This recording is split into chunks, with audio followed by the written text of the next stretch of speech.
नमस्कार दोस्तों, जैसा कि आप स्क्रीन पर देख सकते हैं, एसबीआई के अंदर पीओ यानी कि प्रोबेशनरी ऑफिसर की वैकेंसी आ चुकी है।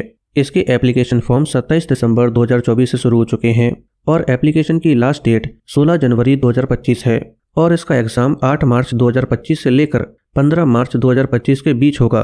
टोटल वैकेंसी 600 हैं जो कई सारी कैटेगरीज में डिवाइड हैं, आप टेबल में देख सकते हैं। आइए दोस्तों, आज डिटेल में जानते हैं कि इसके लिए क्वालिफिकेशन क्या मांगी गई है, आपकी एज क्या होनी चाहिए, एग्जाम पैटर्न कैसा होता है और इसका सिलेबस क्या है। दोस्तों, इसके अंदर आपकी एज 1 अप्रैल 2024 के अकॉर्डिंग 21 से 30 साल के बीच होनी चाहिए। अगर इसे थोड़ा सा डिटेल में समझा जाए तो आपकी डेट ऑफ बर्थ 2 अप्रैल 1994 से लेकर 1 अप्रैल 2003 के बीच होना चाहिए, तो आप इसका एप्लीकेशन फॉर्म भर सकते हैं और एग्जाम दे सकते हैं। इसके अलावा दोस्तों, यहाँ पर आपको एज में रिलैक्सेशन भी दिया जाता है, जैसे कि अगर आप ओबीसी कैटेगरी में नॉन क्रीमी लेयर से बिलोंग करते हैं तो आपको 3 साल एक्स्ट्रा दिए जाएंगे, यानी कि आप 33 साल की उम्र तक इसका एप्लीकेशन फॉर्म भर सकते हैं। अगर आप SC ST कैटेगरी से बिलोंग करते हैं तो आपको 5 साल एक्स्ट्रा दिए जाएंगे और फिजिकली हैंडीकैप्ड कैटेगरी के लिए भी एज में रिलैक्सेशन दिया जाता है, जिसमें अगर आप जनरल या फिर EWS कैटेगरी से बिलोंग करते हैं तो आपके लिए 10 साल एक्स्ट्रा दिए जाएंगे। ओबीसी कैटेगरी के लिए 13 साल और SC ST कैटेगरी के लिए 15 साल एक्स्ट्रा दिए जाएंगे और अगर आप एक्स सर्विसमैन कैटेगरी से बिलोंग करते हैं तो आपको 5 साल एक्स्ट्रा दिए जाएंगे। आइए दोस्तों, अब जानते हैं कि इसमें आपकी क्वालिफिकेशन क्या होनी चाहिए।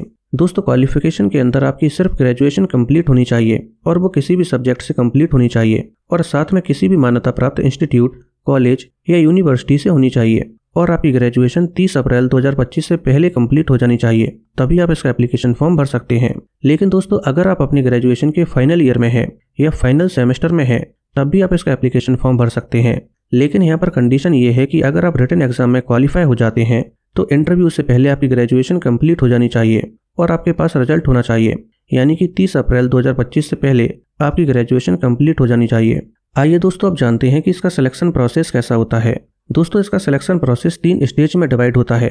पहली स्टेज में प्री एग्जाम होता है, दूसरी स्टेज में मेंस एग्जाम होता है और तीसरी स्टेज में finally psychometric test, group exercise और पर्सनल इंटरव्यू होता है। स्टेज 1 के अंदर प्री एग्जाम होता है जो केवल MCQ फॉर्मेट में होता है और इसके अंदर 3 सेक्शन होते हैं। पहला सेक्शन इंग्लिश लैंग्वेज का होता है जिसमें 40 क्वेश्चंस होते हैं और पहला सेक्शन 40 ही नंबर का होता है क्योंकि हर एक क्वेश्चन 1 नंबर का होता है और दूसरा और तीसरा सेक्शन क्वांटिटेटिव एप्टीट्यूड और रीजनिंग एबिलिटी का होता है और दोनों ही सेक्शन में 30-30 क्वेश्चंस आते हैं और दोनों ही सेक्शन के नंबर भी 30-30 ही होते हैं।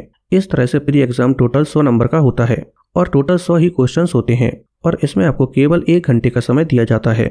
इन तीनों सेक्शन के टोटल मार्क्स मिलाकर आपकी कैटेगरी वाइज मेरिट लिस्ट तैयार की जाती है और हर कैटेगरी में जितनी वैकेंसी आई है उसके 10 गुना कैंडिडेट्स को मेंस एग्जाम के लिए शॉर्ट लिस्ट किया जाता है।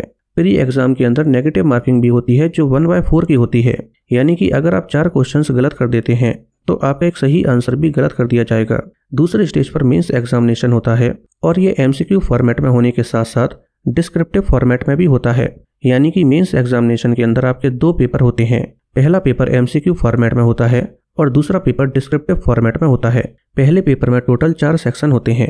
पहला section reasoning and computer aptitude का होता है, इसमें टोटल 40 क्वेश्चंस होते हैं और टोटल नंबर 60 होते हैं। दूसरा section data analysis and interpretation का होता है, इसमें टोटल 30 क्वेश्चंस होते हैं और इसमें टोटल नंबर 30 ही होते हैं।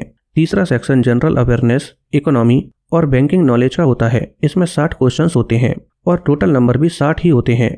और चौथा सेक्शन इंग्लिश लैंग्वेज का होता है, इसमें 40 क्वेश्चंस होते हैं और टोटल मार्क्स 20 होते हैं। इस तरह से पेपर 1 के अंदर टोटल क्वेश्चंस 170 होते हैं और टोटल नंबर 200 होते हैं और इसमें आपको केवल 3 घंटे का समय दिया जाता है। और पेपर 2 डिस्क्रिप्टिव फॉर्मेट में होता है जो कम्युनिकेशन स्किल्स के साथ डील करता है, जिसके अंदर ईमेल्स, रिपोर्ट्स, सिचुएशन एनालिसिस और प्रिसाइज राइटिंग करनी होती है और इसमें टोटल नंबर 50 होते हैं और इसमें आपको केवल 30 मिनट का समय दिया जाता है। दोस्तों, इस तरह से मेंस एग्जाम टोटल 250 नंबर का होता है। मेंस एग्जाम के अंदर भी नेगेटिव मार्किंग होती है जो 1/4 की होती है। दोस्तों, मेंस एग्जाम में आपको हर एक सेक्शन के अंदर, यानी कि पेपर 1 में जो 4 सेक्शन होते हैं और पेपर 2 में जो एक ही सेक्शन होता है, तो इस तरह से टोटल 5 सेक्शन में आपको कुछ मिनिमम नंबर लाने होते हैं। दोस्तों, अब यहाँ पर मिनिमम नंबर या फिर मिनिमम एग्रीगेट क्वालिफाइंग नंबर क्या होंगे ये बैंक डिसाइड करता है। इसके बाद मेंस एग्जाम में आपकी फिर से कैटेगरी वाइज मेरिट लिस्ट तैयार की जाती है और इस बार किस कैटेगरी में कितनी वैकेंसी है उसके 3 गुना कैंडिडेट्स स्टेज 3 के लिए शॉर्ट लिस्ट किए जाते हैं। स्टेज 3 के अंदर आपका साइकोमेट्रिक टेस्ट, ग्रुप एक्सरसाइज और पर्सनल इंटरव्यू होता है। आइए दोस्तों, आप सबसे पहले ये जानते हैं कि ये साइकोमेट्रिक टेस्ट क्या होता है, क्योंकि ग्रुप एक्सरसाइज और इंटरव्यू से पहले आपका ये साइकोमेट्रिक टेस्ट ही होता है। दोस्तों, ये टेस्ट 90 मिनट का होता है। इस टेस्ट के अंदर कई सारे छोटे छोटे टेस्ट होते हैं जो कई स्टेज में होते हैं और ये पूरा टेस्ट एक ही दिन होता है।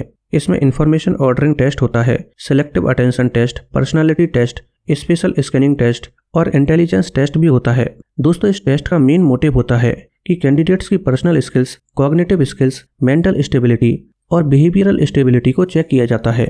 इसके अलावा इस टेस्ट की मदद से ये भी एनालाइज किया जाता है कि कैंडिडेट्स अंडर प्रेशर में कैसा बिहेव कर रहे हैं, उनकी डिसीजन मेकिंग स्किल्स कैसी है, डिफिकल्ट सिचुएशन में उनके वैल्यू सिस्टम कैसे होते हैं और इसके साथ ही बैंकिंग जॉब के लिए कैंडिडेट्स साइकोलॉजिकली कितने सूटेबल हैं, ये पता करने के लिए भी साइकोमेट्रिक टेस्ट की मदद ली जाती है। दोस्तों, इसके अंदर आपसे कई तरह के क्वेश्चंस पूछे जाते हैं, जैसे कि luck versus hard work, anger related questions भी होते हैं, टीम वर्क और लीडरशिप क्वेश्चंस भी होते हैं। आप अपने फायदे के लिए किस हद तक जा सकते हैं या फिर अपने फायदे के लिए किसी को मैनिपुलेट कर सकते हैं, इस टाइप के क्वेश्चंस होते हैं और ब्राइब रिलेटेड क्वेश्चंस भी पूछे जाते हैं। दोस्तों, जैसे ही आपका साइकोमेट्रिक टेस्ट कंप्लीट हो जाता है, इसके बाद दूसरी स्टेज पर ग्रुप एक्सरसाइज और फिर इंटरव्यू होता है। ग्रुप एक्सरसाइज के टोटल 20 नंबर दिए जाते हैं और इंटरव्यू टोटल 30 नंबर का होता है। इस तरीके से थर्ड स्टेज टोटल 50 नंबर की होती है। लेकिन दोस्तों, अब इस थर्ड स्टेज में क्वालिफाइंग मार्क्स कितने होंगे ये भी बैंक डिसाइड करता है। दोस्तों, यहाँ पर आपकी मेरिट स्टेज 2 और स्टेज 3 को मिलाकर बनती है, यानी कि स्टेज 2 के अंदर जो मेंस एग्जामिनेशन होता है और स्टेज 3 के अंदर जो साइकोमेट्रिक टेस्ट, ग्रुप एक्सरसाइज और पर्सनल इंटरव्यू होता है, तो इनसे ही मिलकर आपकी मेरिट बनती है। तो इस तरह से मेंस एग्जामिनेशन 250 नंबर का होता है और स्टेज 3 केवल 50 नंबर की होती है। इस तरह से आपका ये टोटल टेस्ट, मेंस एग्जाम और थर्ड स्टेज को मिलाकर 300 नंबर का होता है। अब दोस्तों, यहाँ पर भी एक कंडीशन है और वो ये है कि यूपीएससी की तरह इसमें भी आपको कुछ चांसेस दिए जाते हैं, जैसे कि अगर आप जनरल या फिर ईडब्ल्यूएस कैटेगरी से बिलोंग करते हैं तो आप केवल 4 बार मेंस एग्जाम दे सकते हैं। अगर आप ओबीसी कैटेगरी से बिलोंग करते हैं या फिर फिजिकली हैंडीकैप्ड के अंदर जनरल, ईडब्ल्यूएस या फिर ओबीसी कैटेगरी से बिलोंग करते हैं तो आपको मेंस एग्जाम लिखने के लिए 7 चांसेस दिए जाते हैं। और अगर आप एससी एसटी कैटेगरी से बिलोंग करते हैं या फिर फिजिकली हैंडीकैप्ड कैटेगरी के अंदर एससी एसटी कैटेगरी से आते हैं तो आपके लिए कोई भी रेस्ट्रिक्शन नहीं है और आप कितने बार भी मेंस एग्जाम दे सकते हैं। दोस्तों, मैं हर जगह मेंस एग्जाम इसलिए बोल रहा हूँ क्योंकि यहाँ पर कंडीशन या फिर मैं कहूँ चांसेस केवल मेंस एग्जाम के लिए है।